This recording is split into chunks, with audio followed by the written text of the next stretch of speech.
उसको आगे मिलेगा। हाँ, बाबा जी सुनाएंगे ना, जो पंडित लोग मुक्ति स्वर्ग का रास्ता दिखाते हैं। यहाँ नरक से बचकर जिंदगी जी रहे हैं, स्वर्ग की चिंता होगी। हाँ, वही लोग ज्ञान देंगे। तो देखना पड़ेगा कि जिन्होंने हमारे लिए कुछ किया है, कम से कम इस आज अगर आप लोग थोड़ा सा भी समझेंगे बाबा साहब के बारे में, अपने घर में फोटो उनका जरूर रखें, मंदिर को ही रखें, मंदिर के बगल में कम से कम बाबा साहब को हर घर में रखना बहुत जरूरी है, क्योंकि जिन्होंने आपके अपने लिए जिंदगी त्याग दी और आज दलित समाज अगर बाबा साहब को ही याद नहीं करेगा या भूल जाएगा तो लानत है ना कि ऐसे समाज ऐसे लोगों पे।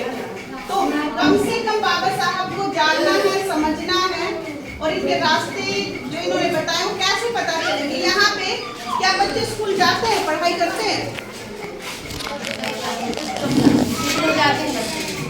कुछ नहीं जाते, कुछ पढ़ते हैं। 25% जाता है, 75% नहीं जाते। अभी आप लोग ये देखो कि हर घर से कम स्कूल में बच्चे जाएं, क्योंकि जब स्कूल में बच्चे जाएंगे, पढ़ाई करेंगे, तब उनको समझ में आएगा कि हम कौन हैं, हमारे पूर्वज कौन हैं, बाबा साहब कौन हैं और हमको किस तरह से आगे बढ़ना है।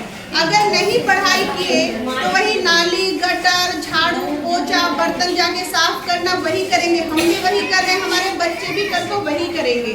और हम लोग सिर्फ सबके लिए फायदा है, अभी आप लोग फायदा है, अभी इलेक्शन शुरू हो गए, फायदा है सब, है ना? इलेक्शन के टाइम में अच्छे नेताजी आएंगे, वही बोल रहे हैं कि ये वोट का अधिकार किसने दिया था? वोट का अधिकार किसने दिया? बाबा साहब ने। क्या बोला?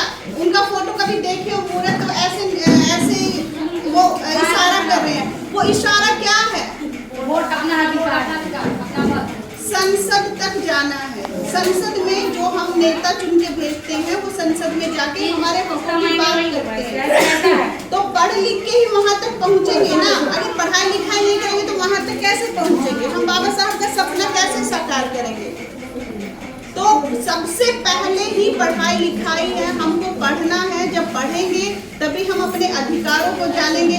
अभी हम चीख के आपको पूरी किताब मालूम पढ़ के सुना दे, आपको क्या समझ आएगा? है ना, क्या समझ आएगा आपको? तो उसके लिए पढ़ना बहुत जरूरी है। आप लोग अपने बच्चों को पढ़ाएं ताकि एक अच्छा नेता